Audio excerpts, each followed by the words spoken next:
দর্শক আসসালামু আলাইকুম।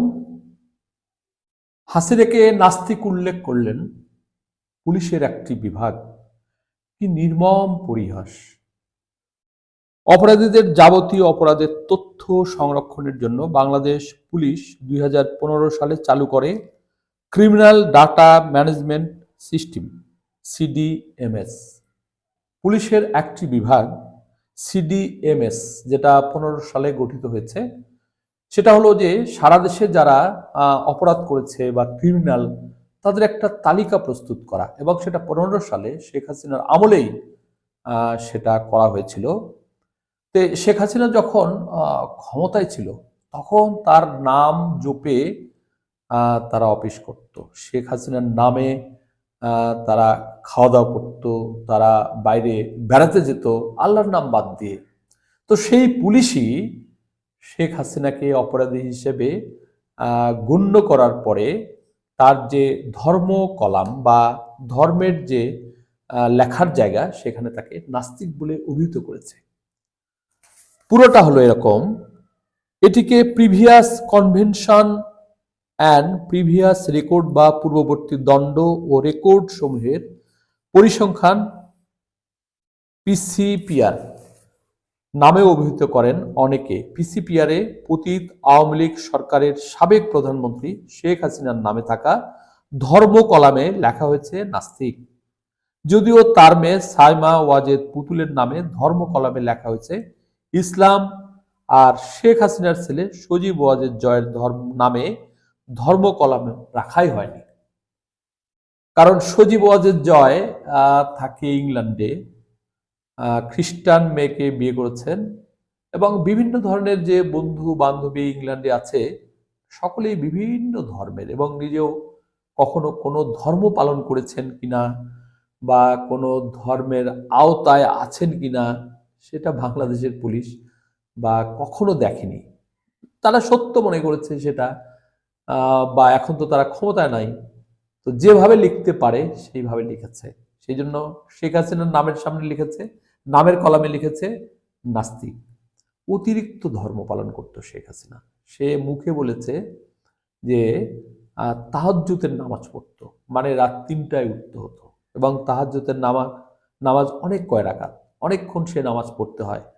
তারপরে ভোর হয়, এবং ভোর হলে ফজরের নামাজ পড়ে, ফজরের নামাজ পড়ে সে দিনের কাজ শুরু করে, তারপরে সে রাজনীতির কাজে বাইরে যায়। এবং এই কথা কিন্তু পুলিশ সহ সারা দেশের মানুষ বিশ্বাস করে না এবং করেনি। সেই কারণে আজকে যখন তার নামে ধর্ম কলামে এসে তাকে নাস্তিক বলে অভিহিত করেছে তারই পুলিশ, মানে তারই হাতে গড়া পুলিশ, ভাগ্যের কি পরিহাস! অতিরিক্ত ধর্ম পালন করত। দেশের মানুষ তো বিশ্বাসই করতো না যে শেখ হাসিনা কোনোদিন সত্য কথা বলেছে, কারণ তার হাতে খুন হয়েছে, গুম হয়েছে, লুটপাট হয়েছে, দেশের অর্থ বিদেশে পাচার হয়েছে, এবং সারা দিন সে মিথ্যা কথা বলেছে এবং ইন্ডিয়ার তাবেদারি করেছে। ইন্ডিয়ার যা যা প্রয়োজন, যা যা দরকার, সব তাকে দিয়েছে। কারণ সে এক প্রশ্নের জবাবে এক সময় বলেছিল, ইন্ডিয়া থেকে যখন ফিরে আসে তখন সাংবাদিকরা যে প্রশ্ন করে, তারই তাবেদার সাংবাদিক, তারাই প্রশ্ন করেছিল যে ম্যাডাম, এবার যে আপনি ইন্ডিয়া থেকে ঘুরে আসলেন, কি নিয়ে এলেন? তখন সে বলছে যে আমি তো চাই না। শেখ হাসিনা চায় না, শেখ হাসিনা চাইতে জানে না, দিতে জানে, এবং আমি যা দিয়েছি ইন্ডিয়া সারা জীবন মনে রাখবে। তো এই হলো শেখ হাসিনার চরিত্র। সেই শেখ হাসিনাকে তারই পুলিশ নাস্তিক বলে অভিহিত করলো। সিরিয়াস বন্ধুরা, এটা মানে ভাবা যায়? পিসিআর রেকর্ড বলছে শেখ হাসিনার নামে ব্যক্তির নাম কলামে লেখা হয়েছে শেখ হাসিনা, সভাপতি বাংলাদেশ আওয়ামী লীগ, পিতার নাম মৃত শেখ মুজিবুর রহমান, বৈবাহিক অবস্থা বিবাহিত, লিঙ্গ লেখা হয়েছে মহিলা, ধর্মের কলামে লেখা হয়েছে নাস্তিক, ব্যক্তির থিম কলামে বলা হয়েছে হত্যাকারী। শেখ হাসিনার বয়স লেখা হয়েছে ৭৬ বছর। সিডিএমএসে তার একটি ছবি যুক্ত রয়েছে। পুলিশ কর্মকর্তারা জানান, ফৌজদারি মামলা সংক্রান্ত তথ্য ব্যবস্থাপনায় পুলিশের কেন্দ্রীয় সফটওয়্যার বা সিডিএসএম অপরাধীর সব তথ্য সংরক্ষণ করে থাকে। এটি খুবই গুরুত্বপূর্ণ। 5 আগস্ট পরবর্তী সময়ে ঢাকা মহানগরী সহ দেশের বিভিন্ন থানার মামলায় ছাত্র জনতার আন্দোলনে হত্যাকারী, হত্যার চেষ্টা, হত্যার নির্দেশদাতা হিসেবে আসামি করা হয়েছে শেখ হাসিনাকে।